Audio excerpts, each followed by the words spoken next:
today's class we are going to read our history chapter 3 The Sultans of Delhi Delhi के सुल्तान।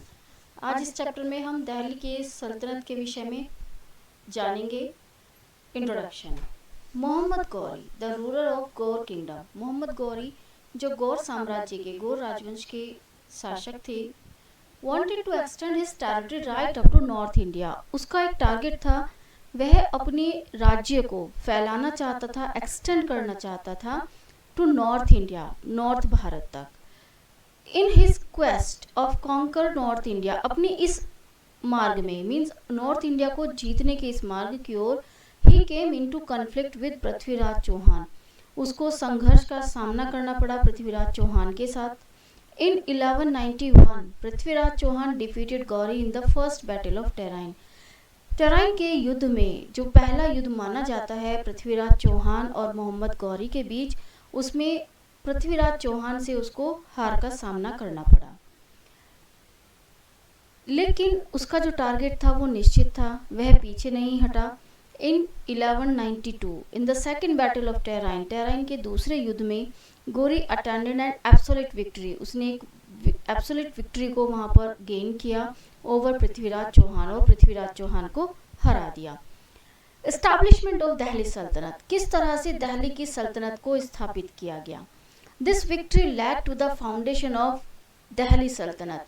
मोहम्मद गौरी की यही विजय दिल्ली की सल्तनत को स्थापित करने की फाउंडेशन बनी, नींव बनी, which rule the country from 1206 to 1526। और यह दिल्ली सल्तनत कंटिन्यू रही 1206 से लेकर 1526 तक। This period saw the rule of 5 powerful dynasty.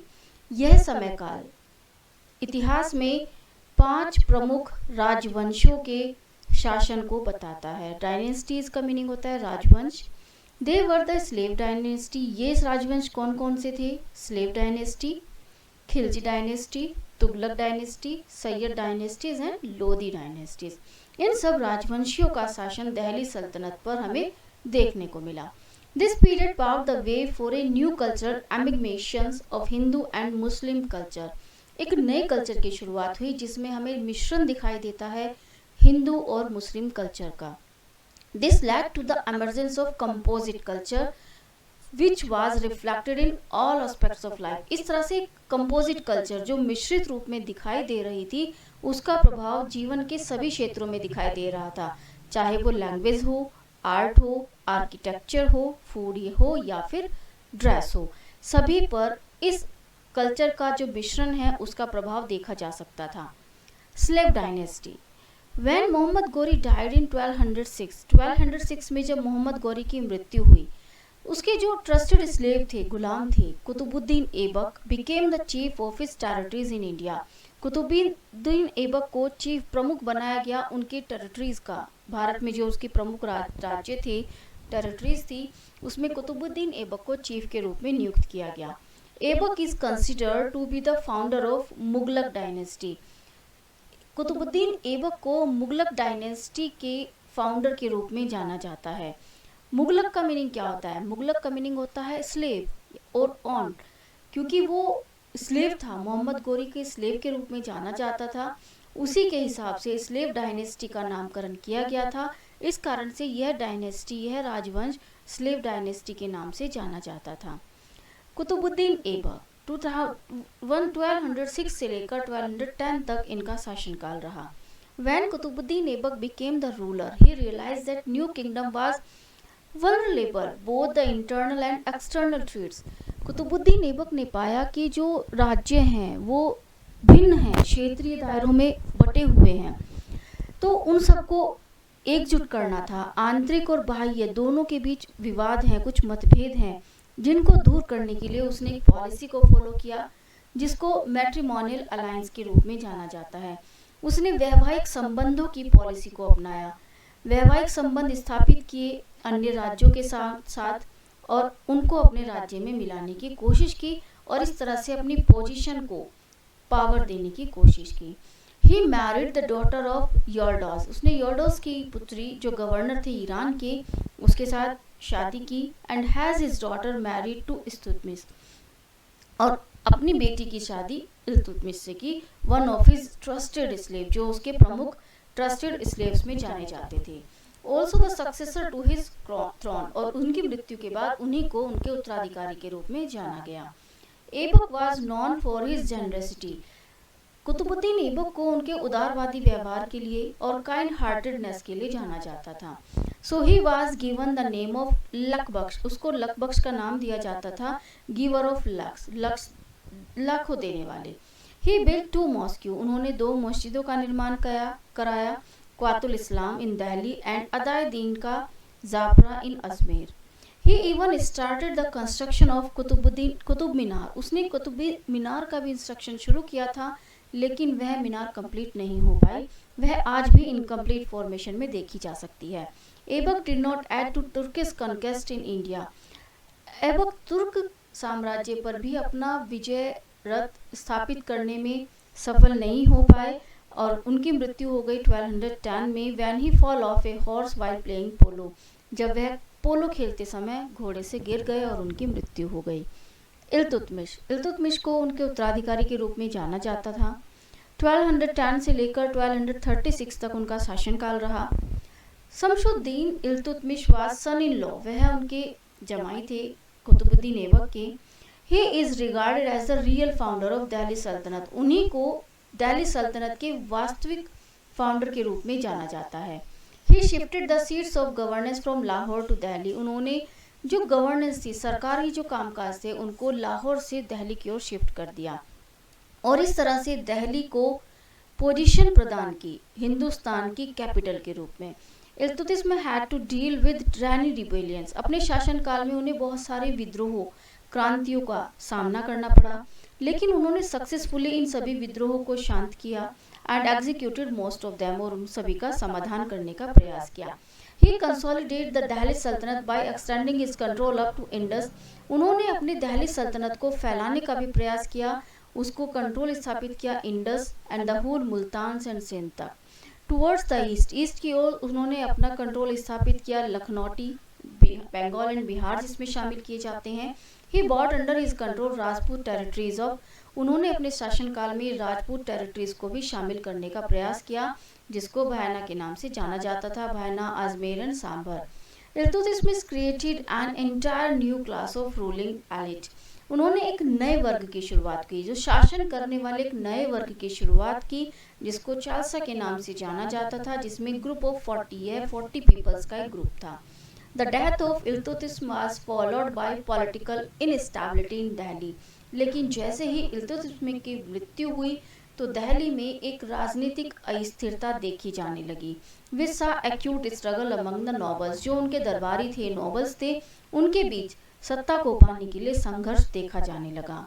Razia Sultan का शासनकाल 1236 से 1240 तक माना जाता है। Iltutmish had nominated his daughter Razia to succeed him, Iltutmish ने अपनी डॉटर रजिया सुल्ताना को अपने सक्सेसर के रूप में नॉमिनेट किया था, लेकिन he was succeed by his son Ruknuddin Firoz, लेकिन उनको सक्सीड किया गया उनके पुत्र फिरोज के द्वारा। He incompetence the unpopularity gave his sister Razia an opportunity to claim the throne, लेकिन अपनी अनपॉपुलरिटी के कारण उन्हें सिंहासन रजिया को सौंपना पड़ा, लेकिन रजिया सुल्ताना जो थी वो एंजॉय नहीं कर पाई उस सपोर्ट को जो उसे दरबारियों से मिलना चाहिए था। जो तुर्किश नोबल्स थे उन्होंने रजिया को सपोर्ट नहीं किया, इवेंटली विद हर पॉलिटिकल स्किल, लेकिन अपनी राजनीतिक कुशलता के कारण उसने विरोधी लीडर्स की मेजॉरिटी को प्राप्त किया and she was a competent and brave ruler, वह एक कुशल और बहादुर रूलर के रूप में जानी जाती थी। Razia put an tunic and head dress of a men's attire for day to day administration, वह अपनी डे टू डे एडमिनिस्ट्रेशन कार्यों के लिए मेंस अटायर को वियर किया करती थी और एक हेड ड्रेस को पहनती थी। She appointed a non Turkish and Abyssinian slave, उन्होंने एक एबिशियन स्लेव, तुर्किश स्लेव को अपॉइंट किया था, जिसको मुल्क याकूत के नाम से जाना जाता था, as a superintendent of stables, जो स्टेबल्स थे उनके सुपरिंटेंडेंट्स के रूप में। This encouraged the Turkish nobles, यह चीज़ तुर्किश नोबल्स को पसंद नहीं आई। There were rebellion in Delhi, वहाँ पर दिल्ली में उसके खिलाफ विद्रोह हो रहा था, and elsewhere in the kingdom, यहाँ तक कि उसके राज्यों में भी जो तुर्किश नोबल थे वो विद्रोह फैला रहे थे। The Chalisa conspired and killed her in 1240, इस तरह से जो चालसा का ग्रुप था उन्होंने उसके खिलाफ षड्यंत्र रचा और 1240 में उनको मार दिया गया, उनकी हत्या कर दी गई। नसरुद्दीन मोहम्मद, इनका शासनकाल 1246 से 1266 तक माना जाता है। Nasiruddin Mohammad was just the figure head king, वह केवल एक just head figure head king थे। वह कठपुतली की तरह कार्य करते थे, जबकि वास्तविक जो पावर थी सारी वो उनके चीफ मिनिस्टर गयासुद्दीन बलबन के हाथ में थी। On the death of Nasiruddin Mohammad, Nasiruddin Mohammad की मृत्यु के बाद बलबन वहां के राजा बन गए। Ghiyasuddin Balban, Balban's ascendancy on the throne, Balban का जो सिंहासन पर बैठने का काम था उससे एक नए युग की शुरुआत हुई, which was characterised by centralised government, उन्होंने केंद्रीकृत सरकार की शुरुआत की। He adopted the Iranian theory of kingship, उसने अपने राज्य के लिए ईरानी थ्योरी को, ईरानी सिद्धांतों को फॉलो किया। यह सिद्धांत किस सिद्धांत पर बेस्ड था? उनके अनुसार राजा एक दैवीय पावर है और भगवान की परछाई के रूप में वर्क कर रहा है, इस कारण से सभी को पृथ्वी पर उसकी आज्ञा का पालन करना होगा। He introduced the Persian custom of सजदा एंड पेबास, उन्होंने अपने राज्यों में जो प्रथाएं थी पर्शियन समुदाय की, सजदा एंड पेबास, उनको फॉलो करने के लिए इंट्रोड्यूस किया। He followed a policy of blood and iron, उसने जितनी भी रिबेलियन उसके एरियाज में फैल रही थी उनको क्रश करने के लिए एक पॉलिसी को फॉलो करने का संदेश दिया, जिसको नाम दिया जाता है blood and iron, means heavy hand से, सख्त हाथों से जो भी कोई व्यक्ति विद्रोह करता है उसको कत्ल करो और शांत कर दो। He kept the novelty under strict control, जो भी उसके दरबारी होते थे वो उनको स्ट्रिक्ट कंट्रोल में रखता था, और इन सबको स्ट्रॉन्ग करने के लिए उसने एक जासूसी सिस्टम भी लागू किया हुआ था जो कि उन नोबल्स पर नियंत्रण रखने का कार्य करता था। Balban brought about reforms in the internal administration, उसने अपने आंतरिक प्रशासन में भी सुधारात्मक कार्यों को जारी रखा। He enforce law and order and reorganisation the army, वह अपने कानून व्यवस्था को बनाए रखने के लिए आर्मी का सहयोग लेता था और उसको रीऑर्गेनाइज करता रहता था। He constructed roads and made arrangements in inter state traffic, जो आंतरिक यातायात था उसको कंट्रोल करने के लिए उसने रोड्स का निर्माण कराया।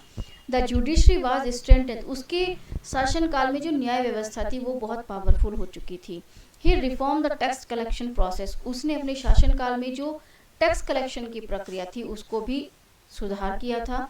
प्रोविंशियल गवर्नर्स वर फ्रीक्वेंटली ट्रांसफर्ड, टैक्स प्रोविंशियल्स के लिए, टैक्स कलेक्शन के लिए जो प्रोविंशियल गवर्नर्स होते थे उनको लगातार ट्रांसफर किया जाता रहता था। However, he could not successfully suppress rebellion in Bengal under Tughril, लेकिन जो तुगरल शासन के अंडर में बंगाल में जो रिबेलियन हो रही थी, क्रांति हो रही थी, विद्रोह हो रहा था, वो उसको खत्म करने में सक्सेस नहीं गॉट कर पाए। बलबन डाइड इन 1287, उनकी मृत्यु हो गई 1287 में। The public order of the country was threatened with energy, और इस तरह से बलबन की मृत्यु के बाद एक एनर्जी, एक ऐसी शासन व्यवस्था वहां पर दिखाई देने लगी जिसमें किसी का शासन नहीं था, पब्लिक अपनी मर्जी से सब कार्य कर रही थी, एक एनर्जी व्यवस्था वहां पर लागू हो गई और slave dynasty of Balban came to an end, और इस तरह से स्लेव डायनेस्टी का जो अस्तित्व था वो बलबन की मृत्यु के साथ समाप्त हो गया। इन 1290 Jalaluddin Khilji the governor of समाना, समाना के जो गवर्नर थे जलालुद्दीन खिलजी, उन्होंने अपनी मिलिट्री कूप की सहायता से अपने आप को दिल्ली का सुल्तान घोषित कर दिया और दिल्ली पर खिलजी डायनेस्टी की शुरुआत देखी जाने लगी। इस तरह से खिलजी राजवंश की स्थापना दिल्ली सल्तनत के रूप में देखी गई। 1290 से लेकर 1320 तक खिलजी राजवंश का समयकाल माना जाता है। जलालुद्दीन खिलजी 1290 से 1296 तक जलालुद्दीन खिलजी का शासनकाल माना गया।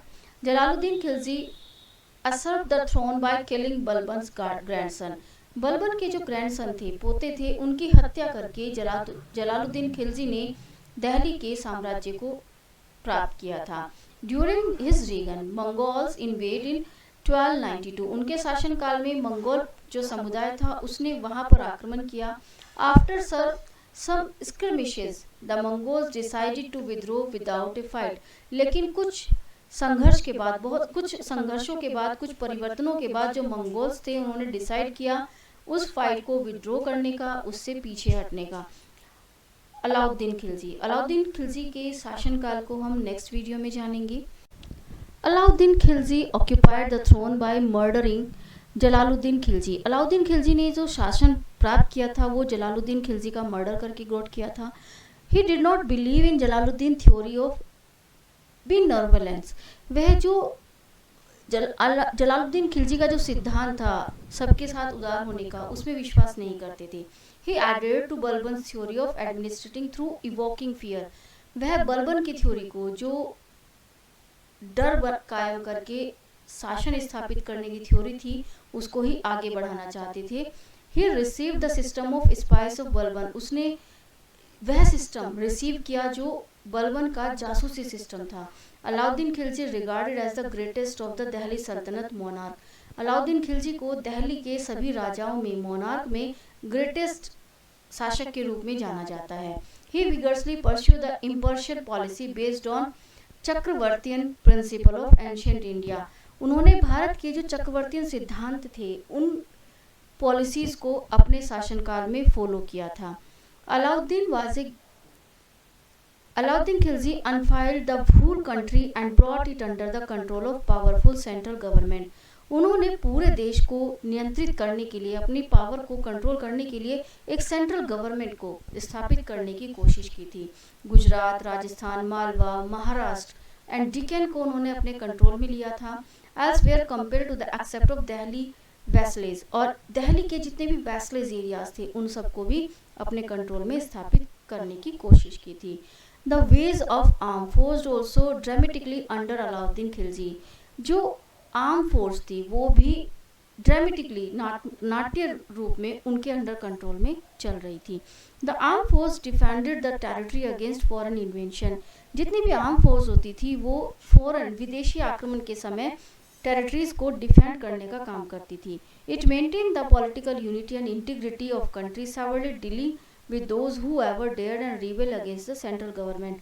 ये आर्मी पॉलिटिकल यूनिटी और एकता और अखंडता को बनाने का काम करती थी उस कंडीशन में जब देश में सेंट्रल गवर्नमेंट के खिलाफ कोई रिबेल, विद्रोह होता था।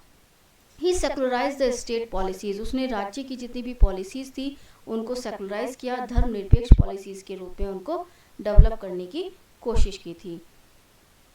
Alauddin was a great administrator. वह एक कुशल प्रशासक थे।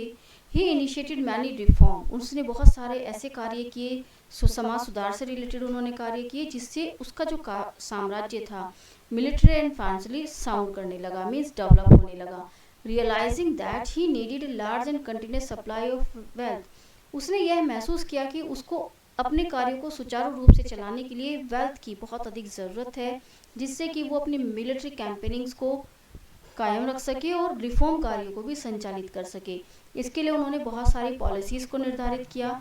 Land revenue policy to increase the revenue of state. राज्य के रिवेन्यू को इंक्रीज करने के लिए उसने कुछ ताकतवर कदम उठाए। First he foremost the confiscate of all rent free land that was gifted to nobles. उसने जितनी भी रेंट फ्री लैंड थी जो नोबल्स को प्रदान की थी उनको उनसे वापस ले लिया, कन्फेस्टेड कर दिया। जो पुजारियों को लैंड दी गई थी उन सबको वापस लेकर उसको स्टेट की लैंड घोषित कर दिया। All land were properly assessed and revenue demand the state was fixed on 1/3 of the produce.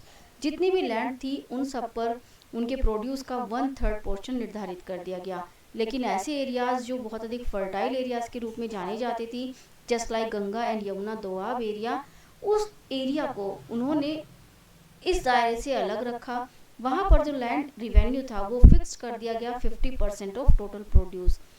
The land revenue could be paid in cash. यह किसी भी रूप में हो सकता था, कैश में या फिर प्रोड्यूस के रूप में। ऑफिशियल वर स्ट्रिक्टली फॉरबिडन। जितने भी ऑफिशियल्स थे उनको स्ट्रिक्टली फॉरबिडन कर दिया गया। सख्ती से उनको हिदायत दी गई कि जो टैक्स निर्धारित किया गया है उससे अलग कोई भी एक्स्ट्रा चार्ज पीसेंट्स पर लागू नहीं किया जाएगा। मार्केट से संबंधित कुछ नियम शर्तें भी रेगुलेट की गई, कुछ नियम बनाए गए। Alauddin was a far sighted monarch. उसको एक दूरदर्शी राजा के रूप में जाना जाता था। He was well aware of benefits of having fix price.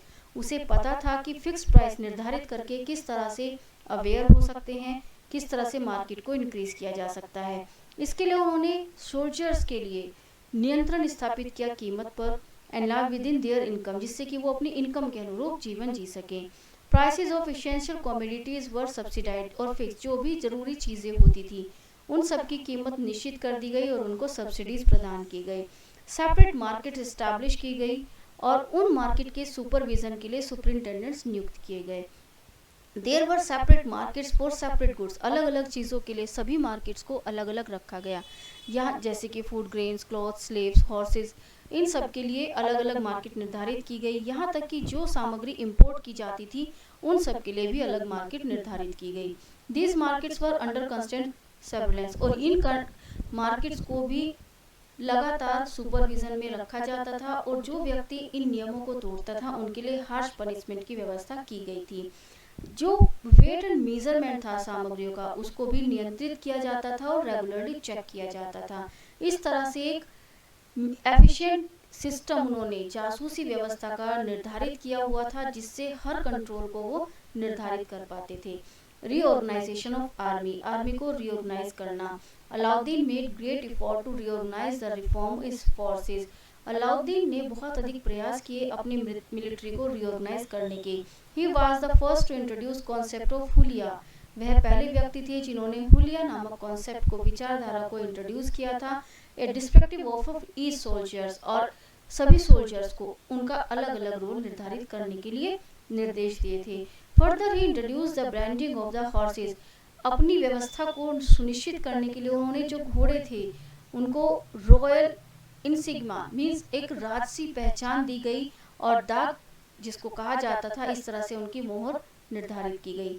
Alauddin expanded the boundaries of Delhi सल्तनत एज फार एज मदुरई, उन्होंने अपनी दिल्ली सल्तनत को मदुरई तक फैलाने का प्रयास किया था। Match the empire of Ashoka the great, इस तरह से जो उनका साम्राज्य है उसको अशोका द ग्रेट के साम्राज्य से कंपेयर किया जाता है। दो ही फॉरवेड बंकेस्ट एंड पार्टीज ऑफ नोबल्स, उन्होंने अपने साम्राज्य में जो बंकेट्स थी या पार्टीज थी नोबल्स की, जो उनके दरबारियों की, उनको सख्ती से बैन किया हुआ था। यट ही पैट्रोनाइज रियल टैलेंट, लेकिन वह वास्तविक गुणों को, कला को प्रमोट करने के लिए बहुत अधिक शौकीन थे। द फेमस पर्शियन पोएट, जो फेमस पर्शियन पोएट माने जाते हैं अमीर खुसरो, उनके दरबारी कवि के रूप में जाने जाते हैं। So this part is completed here in first part video. We will read the next part in second part video. Okay then, thank you.